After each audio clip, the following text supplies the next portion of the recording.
यहाँ से कंटिन्यू करते हैं। इसमें तुम्हारा देखो ये दे रखा है कि इफेक्टिव सेक्शनल एरिया क्या लेना है, ठीक है। फिर इसमें देखो ये कॉलम बेसिस बहुत इंपॉर्टेंट है। कॉलम बेसिस ये एक पूरा टॉपिक है अलग। देखो कॉलम बेसिस जो होते हैं वो एक्सियल फोर्सेस के लिए भी हैं, बेंडिंग मोमेंट के लिए भी हैं, शेयर फोर्सेस के लिए भी। इनकी ज़रूरत क्यों पड़ी? क्योंकि कॉलम कोई चीज़ ले रहा है तो कॉलम के बेस में कुछ ऐसी चीज़ होना चाहिए जो फाउंडेशन तक उसे पहुंचाए। कॉलम डायरेक्ट फाउंडेशन को कोई चीज़ ट्रांसफ़र करे, इससे अच्छा है कॉलम के बेस में कोई चीज़ हो फिर वो फाउंडेशन को ट्रांसफ़र करे without exceeding the load carrying capacity of the supports. तो इसीलिए हम कॉलम के नीचे कॉलम बेस देते हैं। पूरी वही चीज़ है कि लोड ट्रांसफ़र करने के लिए हम नए नए एलिमेंट्स लेकर आ रहे हैं, तो ये चीज़ एक आ गई, एक नई कॉलम बेस, ठीक है।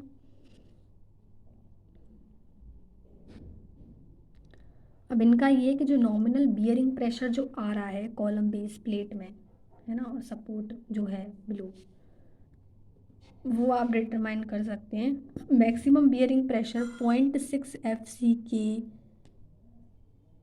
से ज़्यादा नहीं होना चाहिए। FCK यहाँ पर कैरेक्टरिस्टिक क्यूब स्ट्रेंथ है कंक्रीट की या फिर बेडिंग मटेरियल की, क्योंकि हम एक प्रॉपर सरफेस बनाते हैं, स्टील का बेस है एंड कंक्रीट जो ग्राउट है, तो इनके बीच में एक प्रॉपर कॉन्टैक्ट सरफेस हो गई है ना। ग्राउटिंग करते हैं हम कंक्रीट की, फिर स्टील का बेस भी है, तो उनके बीच में एक प्रॉपर कॉन्टैक्ट सरफेस बन जाती है और उसमें जो shear रेजिस्टेंस होता है वो भी हम कैलकुलेट कर सकते हैं। ये मुझे भी समझ नहीं आ रहा है, बट कुछ तो कॉलम बेस जब लगाया जाता है तो नीचे कुछ तो उन्होंने बेस में लगाया होगा उसको वहाँ, मतलब सेट करने के लिए बोल रहे हैं ना कि एंकर बोल्ट्स और शेयर कीज भी लगाई जा सकती हैं, तो वही चीज़ है। तो वहाँ ये कह रहे हैं कि 0.6 FCK से ज़्यादा बियरिंग प्रेशर नहीं होना चाहिए। और एफ मतलब उनके कहने का मतलब कि जहाँ तुम्हारी कॉन्क्रीट बेडिंग की जाती है ना, नीचे कॉन्क्रीट की बेडिंग की जाती है जहाँ पर, तो वो जो कॉन्क्रीट बेडिंग कर रहे हैं जहाँ, उसकी एक डिज़ाइन कैरेक्टरिस्टिक स्ट्रेंथ होती है FCK, उसकी 0.6 से ज़्यादा नहीं होना चाहिए बियरिंग प्रेशर, मतलब जो प्रेशर आ रहा है सेफ्टी पर्पज।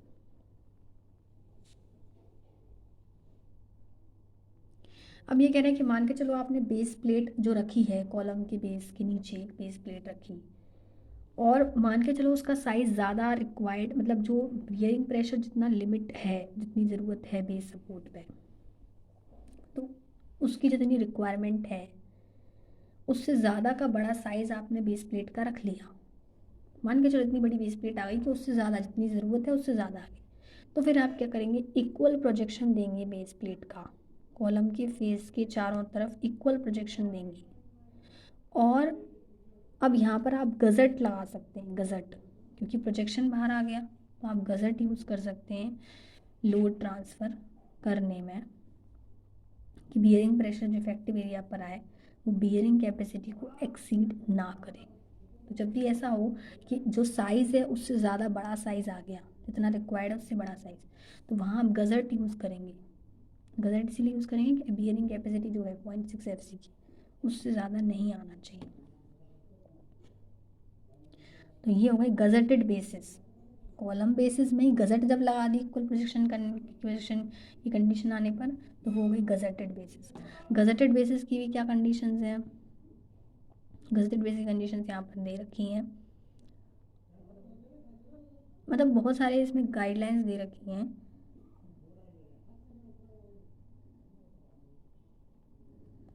अब है स्लैब बेसिस, लेकिन एक नॉर्मल पता होना चाहिए कौन सी चीज़ क्या है क्वेश्चन के लिए। तो इतना समझ में आया गज़टेड बेसिस कब आए, जब हमारे कॉलम बेसिस में साइज़ जो होना चाहिए बेस प्लेट का वो ज़रूरत से ज़्यादा आ गया है, जब बड़ा है तो इक्वल प्रोजेक्शन देंगे, तो प्रोजेक्शन को वहाँ सपोर्ट इफेक्टिव एरिया आएगा एक, फिर को ट्रांसफ़र करने में, क्योंकि पूरा तो ट्रांसफ़र करेगा नहीं, तो फिर गज़ट यूज़ करेंगे वहाँ हम एक लोड को सही तरह से ट्रांसफ़र करने के लिए लगा देंगे। स्लैब बेसिस क्या होता है कि गज़ट जब लगी है तो कॉलम के नीचे स्लैब बेसिस की ज़रूरत नहीं होती, ठीक है, क्योंकि गज़ट्स लगी हुई हैं। कॉलम बेस लगा हुआ है फाउंडेशन तक से ट्रांसफर। लेकिन क्या होता है कि मान के चलो सफिशिएंट फास्टनिंग्स आपने लगा दी ताकि सारे वेट फोर्सेस अच्छे से रेजिस्ट हो जाए, है ना। स्लैब बेसिस की ज़रूरत भी पड़ती है। स्लैब बेसिस आपने अगर लगा दी तो फिर गज़ट की ज़रूरत नहीं है। मतलब जहाँ आपने गज़ट लगा दी वहाँ स्लैब बेस मत लगाओ, और जहाँ आपने स्लैब बेस लगा दी वहाँ गज़ट्स मत लगाओ। लेकिन अच्छे से फास्टनर्स वगैरह लगा देते हैं। और ये एक मिनिमम थिकनेस दे रहे हैं रेक्टेंगुलर स्लैब बेस और सपोर्टिंग कॉलम की अंडर एक्शियल कंप्रेशन, क्योंकि यहाँ कंप्रेशन चैप्टर चल रहा है तो वो थिकनेस दे रखी है, ये होती है थिकनेस, जिसमें ये तुम्हारे प्रोजेक्शंस हैं, large and small projections of the slab basis beyond the rectangular circumscribing the column, है ना। W जो है वो यूनिफॉर्म प्रेशर है from below on the slab base under the factored load axial compression. कितना यूनिफॉर्म प्रेशर आता है slab base के नीचे से, क्योंकि मतलब वही चीज़ है कि आपने एक कॉलम बेस दिया, उसको और प्रोजेक्ट अगर वो हो गया तो आपने वहाँ गज़ट लगा दी, या फिर आप स्लैब बेस लगा दे तो फिर गज़ट लगाने की ज़रूरत नहीं है। ये थिकनेस है कंप्रेशन में, फ्लैंज थिकनेस है।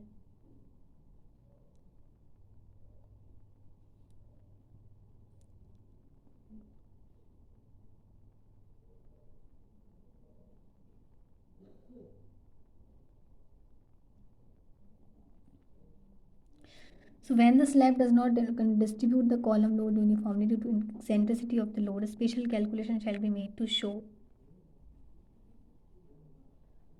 um, that the base is adequate to resist the movement due to non-uniform pressure from below. So when slab does not contribute the column load uniformly due to eccentricity of the load, तो ऐसा भी हो सकता है कि slab ऐसा हो जाए कि लोड एक्सेंट्रिकली आ जाए, बहुत सारे केसेस हैं, तो फिर स्लैब यूनिफॉर्मली डिस्ट्रीब्यूट ना कर पाए तो वहाँ तुम्हें तो स्पेशल कैलकुलेशंस करनी पड़ती हैं।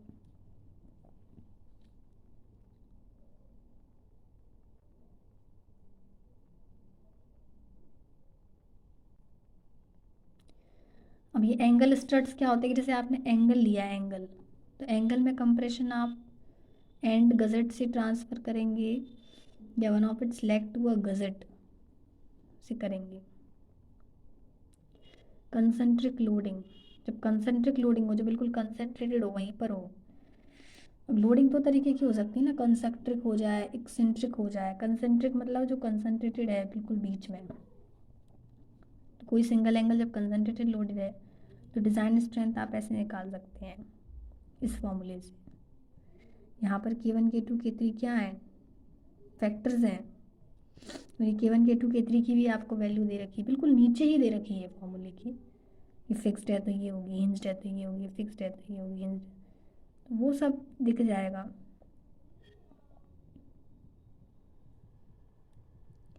अब डबल एंगल स्ट्रट्स हैं अगर, तो डबल एंगल में क्या होगी, वो अलग होगी फिर। कंटिन्यूस मेंबर हैं, कंबाइंड स्ट्रेसेस हैं। मतलब मेन इस पूरे में जो हमने पढ़ा उसमें क्या था आपका, slab basis, gusseted basis, column basis सबसे पहले, उसमें gusseted basis, slab basis, then laced column. Laced column is also important.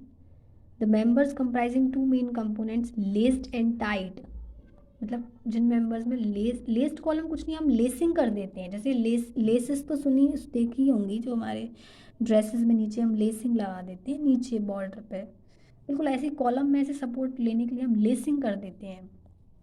वो भी दिख जाएगा कैसे करते हैं, तो वो कॉलम आ जाए अगर, तो उसमें फिर हम टाई प्लेट्स भी लगाते हैं, क्योंकि हम जब लेसिंग करते हैं तो उनको टाइड भी किया जाता है लेस्ड करने के बाद टाई प्लेट से।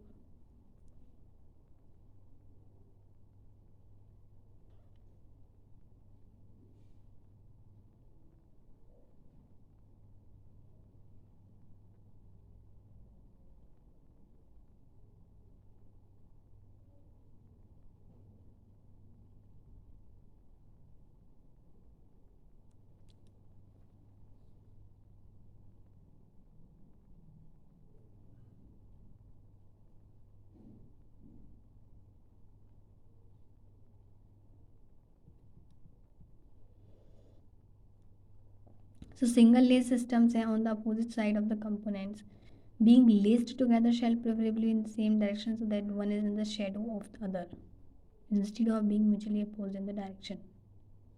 तो सिंगल लेस सिस्टम दिख रहा है ना, single less system, double less system, दो सिस्टम होते हैं, अभी दिख जाएंगे।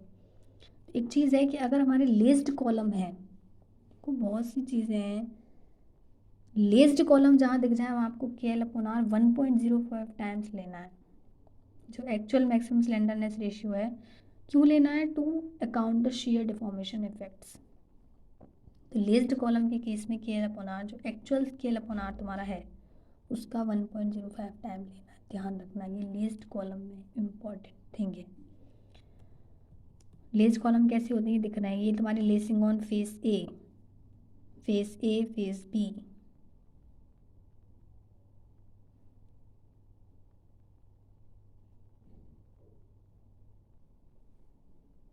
ये सिंगल लेसिंग सिस्टम है, ये डबल लेसिंग सिस्टम है। ये सिंगल और डबल दोनों का कंबाइंड सिस्टम है, मतलब कंबाइंड विद क्रॉस नंबर्स। इनमें हमने बोल्टेड कनेक्शन यूज़ किए, ठीक है। अच्छा, ये भी ध्यान रखना है कि इसकी विड्थ कितनी लेते हैं अपन, लेसिंग बार जो लगा रहे हैं इनकी विड्थ ली जाती है 3 times the nominal diameter of the end bolts और रिवेट्स। जो तुम्हारे बोल्ट्स रिवेट्स होंगे उनकी 3 टाइम्स नॉमिनल डायमीटर, ये इनकी ली जाती है मिनिमम विड्थ। थिकनेस क्या ली जाती है इनकी, ऑब्वियसली ये 3 डायमेंशनल होंगे ये बार भी। इनकी थिकनेस जो है वो 1/40 of its effective length for single lacing and 1/6 of the effective length for double lacing. कौन सी लेसिंग है, सिंगल है कि डबल है? सिंगल है तो उसकी इफेक्टिव लेंथ की 1/40 होगी थिकनेस, डबल है तो उसकी इफेक्टिव लेंथ की 1/60 होगी थिकनेस। तो लेसिंग बार्स की थिकनेस विड्थ ये भी है। ये भी है कि लेसिंग बार को तुम किस एंगल पे इंक्लाइंड करोगे, तो ये कह रहे हैं कि not less than 40 and not more than 70 to the axis of built up member. जो उसकी एक्सिस है उसके 640 से कम नहीं, 70 से ज़्यादा नहीं, 40 to 70 के बीच में, चाहे डबल सिस्टम हो चाहे सिंगल सिस्टम हो। एंगल ऑफ इंक्लिनेशन ये रखते हैं। स्पेसिंग क्या रखते हैं देखो, अब क्योंकि इनके बीच में स्पेसिंग भी ज़रूरी है, जो बोल्टेड से कनेक्टेड हो, ये लेसिंग बार्स या तो बोल्टिंग से कनेक्ट होंगे या बेल्टिंग से, इनकी स्पेसिंग ऐसा होना चाहिए कि maximum effective slenderness ratio of the main member consecutive lacing connections में वो 50 से ज़्यादा ना हो और 0.7 time the most unfavourable slenderness ratio से ज़्यादा ना हो, विच एवर इज़ लेस। तो इस हिसाब से इनकी स्पेसिंग रखना चाहिए। तो इनकी क्या क्या चीज़ें इंपॉर्टेंट होंगी, width, thickness, angle of inclination and spacing. Design हम किस चीज़ के लिए करते हैं, लेसिंग को डिज़ाइन क्यों किया जाता है, तो डिज़ाइन किया जाता है ट्रांसवर्स शीयर लेने के लिए। जो टोटल ट्रांसवर्स शीयर आ रहा है मेंबर में किसी भी पॉइंट पे है, तो लेसिंग उसमें हम उसको लेने के लिए कर रहे हैं। तो लेसिंग कितनी लगाएंगे, at least 2.5% of the axial shear लगानी पड़ेगी हमको, और फिर उसको हम इक्वली डिवाइड करेंगे ऑल लेसिंग सिस्टम्स में इन द पैरेलल प्लेन। जितने भी लेसिंग सिस्टम है पैरेलल प्लेन में उसको डिवाइड कर देंगे, लेकिन टोटल लेसिंग हमको कितनी देनी पड़ेगी, 2.5% ऑफ द एक्सियल फोर्स, क्योंकि इसमें ट्रांसवर्स शीयर को रेसिस्ट करने के हिसाब से लगानी पड़ती है लेसिंग। तो ट्रांसवर्स शीयर को रेसिस्ट करने के लिए, ट्रांसवर्स शीयर किससे आएगा, एक्सियल फोर्स से, तो उस एक्सियल फोर्स का एटलीस्ट 2.5% लेसिंग देंगे और उसको इक्वली डिवाइड कर देंगे। अब बेंडिंग स्ट्रेस कैलकुलेट में बेंडिंग स्ट्रेस रेजिस्ट करना हो, क्योंकि ट्रांसवर्स शीयर रेजिस्ट करने के लिए ही नहीं होती ये बेंडिंग, क्योंकि एक्सेंट्रिक लोडिंग आ गई तो बेंडिंग स्ट्रेस भी होगी, लेटरल लोडिंग आ गई तो भी, तो फिर जो बेंडिंग में शीयर होता है वो रेजिस्ट करना पड़ेगा, और प्लस जो ट्रांसवर्स शीयर मैंने बताया अभी वो रेजिस्ट करना पड़ेगा, क्योंकि जब बेंडिंग हो गई तो बेंडिंग भी रेजिस्ट करनी पड़ेगी ट्रांसवर्स शीयर के अलावा। बेंडिंग नहीं है तो सिर्फ ट्रांसवर्स शीयर जो आ रहा है एक्सियल फोर्स से वो रेजिस्ट करना पड़ेगा। दूसरा इनका इफेक्टिव स्लेंडरनेस रेशियो जो होता है 1.45 से एक्सीड नहीं करता। फिर इनमें बोल्टेड रिवेटेड कनेक्शन के लिए जो इफेक्टिव लेंथ होती है लेसिंग बार्स की, क्योंकि इनकी इफेक्टिव लेंथ भी मायने रखती है, सिर्फ angle of inclination, width, thickness, spacing यही नहीं, इफेक्टिव लेंथ भी मायने रखती है, बिकॉज स्लेंडरनेस रेशियो भी मायने रखता है, क्योंकि ये बार्स हैं एक तरीके के, इनकी स्लेंडरनेस रेशियो भी दे रखा है कि लाइक फॉर सिंगल लेसिंग कितना होना चाहिए, length between inner end fastener of the bars, and 0.7 of this length for double lacings.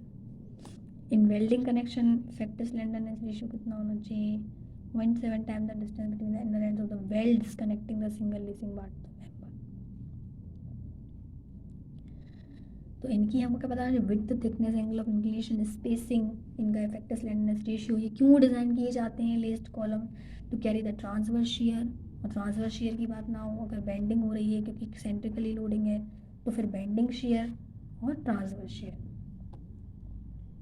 इनको अटैचमेंट कैसे करते हैं, क्योंकि मेन मेंबर जो अपना कॉलम मेंबर है उससे अटैच करना है लेसिंग बार को, तो कैसे करेंगे, बोल्टिंग, वेल्डिंग, रिवेटिंग, इनसे करेंगे।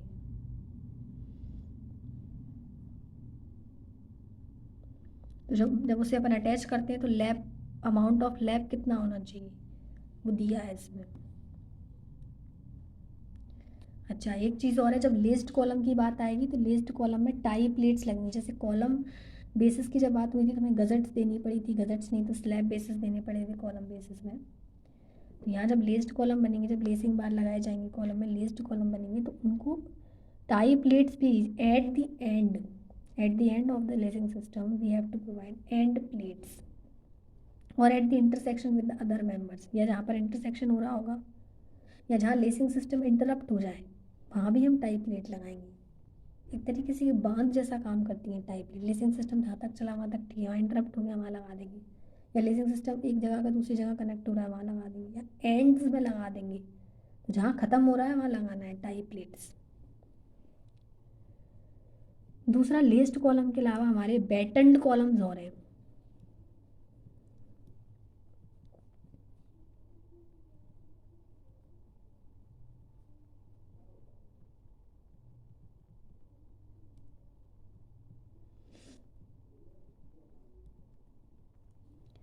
तो बैटन्ड कॉलम्स में क्या है कि the compression members composed of two main components. Batten should preferably have the individual members of the same cross section and symmetrically disposed along the major axis.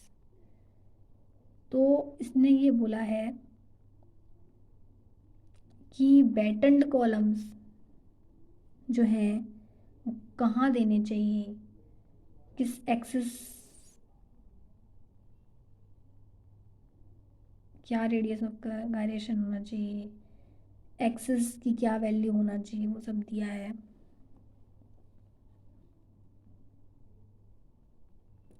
बैटन्ड compression members जो होते हैं वो एक दूसरे के अपोजिट रखे जाते हैं, 7.7.1.3 एट ईच एंड, हर एंड पर आप उन्हें अपोजिट रखेंगे, and at the end where the member is stayed in its length as far as practical. Number of battens कितने देने कि मेंबर जो है 3 बेस से लेस में डिवाइड ना हो।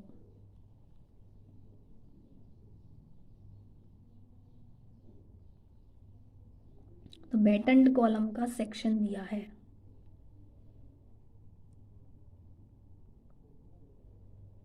कि बैटन्ड कॉलम्स ये होते हैं, दिख रहे होंगे, इस तरीके से लगा दिए जाते हैं। लेस्ड कॉलम अलग चीज़ हो गई, लेसिंग में दी है, लेसिंग नहीं दे रही है, बैटन्ड दे रहे हैं। देखो ध्यान से देखें अगर हम, तो इन्होंने क्या दे दिया है, बैटन्ड दे दिए हैं कॉलम्स में, है ना, बैटन्ड दे दिए हैं। देखो सीधे सीधे, तो ये वो हैं। इनका जो हम इफेक्टिव स्लेंडरनेस रेशियो लेते हैं वो 1.1 टाइम्स लेते हैं, जो एक्चुअल जो हमारा स्लेंडरनेस रेशियो है maximum of the column. Maximum effectiveness slenderness ratio column में क्या होता है, 180 होता है स्टेबल के उसके अकॉर्डिंग, तो और हम देख सकते हैं वहाँ जाके। तो ऐसा क्यों कर रहे हैं, to account for shear deformation effect, ताकि शेयर डिफॉर्मेशन इफेक्ट को हम मतलब उससे निपट सकें। ये क्वेश्चन वाइवा में भी आ सकता है, जैसे वहाँ हमने 1.05 टाइम लिया था, यहाँ 1.1 टाइम्स लेते हैं फॉर द बैटन्ड कॉलम्स, वो थे लेस्ड कॉलम। डिज़ाइन क्यों करते हैं? बेंडिंग मोमेंट्स कैरी करने के लिए, शियर फोर्सेस जो ट्रांसवर्स शियर फोर्स से आते हैं वो कैरी करने के लिए। और कैसे कैरी करवाते हैं? हम 2.5% लेते हैं टोटल एक्सियल फोर्स का और उसको इक्वली डिवाइड कर देते हैं in the parallel planes of the bed. Same design है, same of the laced column, बस ये अंतर है कि यहाँ इफेक्टिव स्लैंडरनेस रेशियो आपको 1.1 टाइम्स लेना है, जो एक्चुअल है इसके वहाँ 1.05 लेते थे in the case of लेस्ड column.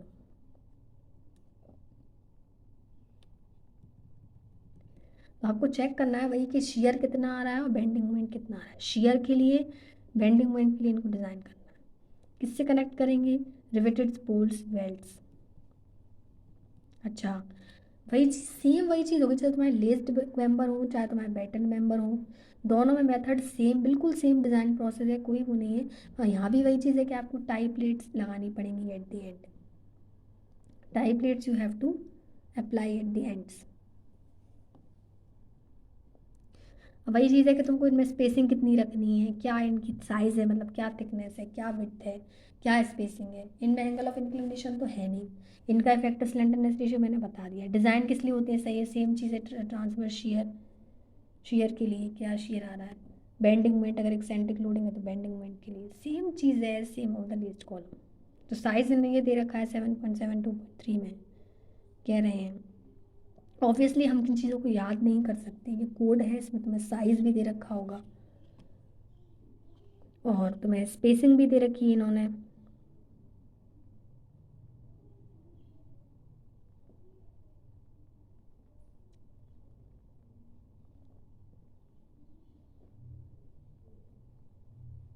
और एक चीज़ और है कि ये भी ध्यान रखना है कि in batten compression member where the individual member are not specifically checked for shear and bending moment, spacing of the batten center to center of its fastening shall be such that KL upon R of any component over that distance shall be neither greater than 50 nor greater than 0.7 times the slenderness ratio of the member as a whole about its ZZ axis। तो ये भी check करना है। जब इनको connect करते हैं तो हम इन्हें रिविट से भी कनेक्ट कर सकते हैं, वेल्डेड से भी कनेक्ट कर सकते हैं। जब आप टाई या टाई प्लेट्स होती हैं या जो बैटन प्लेट्स, क्योंकि क्या है कि हम टाई प्लेट भी लगा रहे हैं एट दी एंड और बैटन से कर रहे हैं, मतलब बैटन प्लेट्स तो लगा ही रहे हैं। तो इसमें ओवरलैपिंग कितनी होनी चाहिए? क्योंकि जो आप लैपिंग देंगे, जो आप अमाउंट उसमें लैप का देंगे, कितना होना चाहिए वो भी उन्होंने दे रखा है। क्योंकि वेल्डिंग के केस में हमें ये पता होना चाहिए कि वेल्डिंग लेंथ कितनी देनी है। क्योंकि जब भी हम मेन मेंबर से कनेक्ट करते हैं, चाहे लीस्ट कॉलम हो चाहे पैटर्न कॉलम हो, तो उनकी हमें जो जब कनेक्ट करते वक्त हमारी जो लेंथ है, effective length of the weld, तो वो हमें पता होना चाहिए, वो भी इसमें दे रखा है। दूसरा, हम रिटर्न भी करते हैं वेल्डिंग, क्योंकि जब वेल्डिंग रिटर्न की जाती है, फिलेट वेल्ड के केस में एक and return of the weld भी आएगा, तो वो पता होना चाहिए कि हम उसे जब रिटर्न कर रहे हैं तो उस वक्त हमें क्या करना है। वो तुम्हारा फिलेट वेल्डिंग जो चैप्टर है 9 सेक्शन 9 सेक्शन 10, तो उसमें देखना है कि जब हम फिलेट को रिटर्न करते हैं, and return of fillet weld, तो वो स्पेसिफिकेशन भी यहाँ काम आएगा। इफेक्टिव लेंथ भी देखनी पड़ेगी।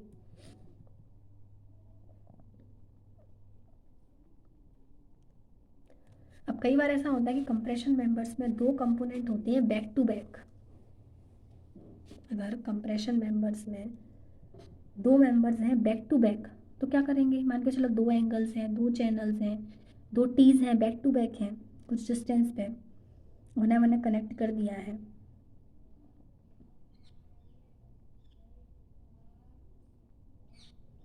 तो हम इस तरह से करते हैं कि उनका स्लेंडरनेस रेशियो जो है इस रेंज में रहे जो उन्होंने बताया है।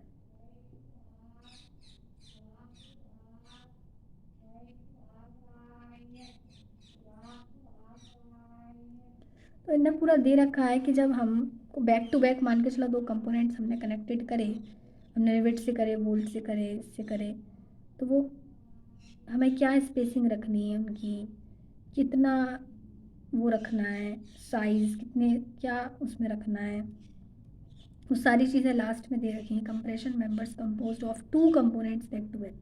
टू कंपोनेंट्स कंप्रेशन मेंबर मान के चलो दो एंगल हैं बैक टू बैक, एक के बाद एक के बाद एक, टू टीज हैं, कुछ भी हैं, थोड़ी सी दूरी से सेपरेटेड हैं वो, तो उनको फिर हम कैसे कनेक्ट करेंगे? तो वो दिया है इसमें। इसके बाद सेक्शन नंबर 8 है।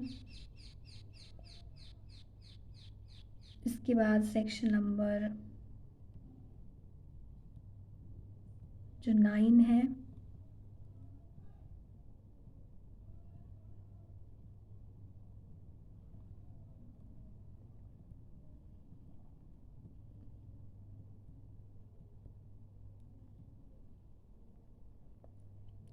सेक्शंस का ऑब्जेक्टेड टू कंबाइंड बेंडिंग, ये हमें पढ़ना है। This we have to read, 3 to 4 pages का है ये। हाँ, ये हमें पढ़ना है। सेक्शन नंबर 8 जो है आपका,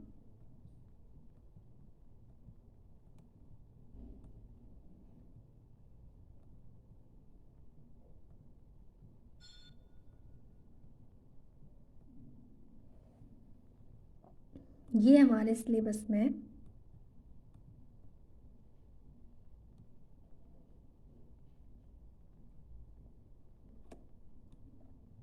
है या नहीं है,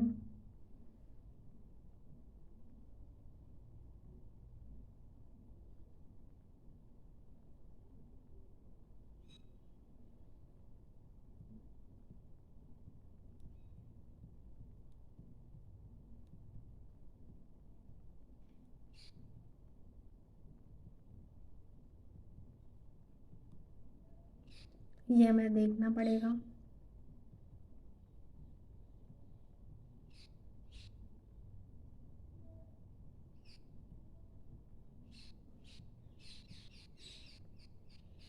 सेक्शन नंबर 10 कनेक्शंस है, bolted connection, welded connection. And section number 11 जो है वो है वर्किंग स्ट्रेस डिज़ाइन, ये देखना पड़ेगा।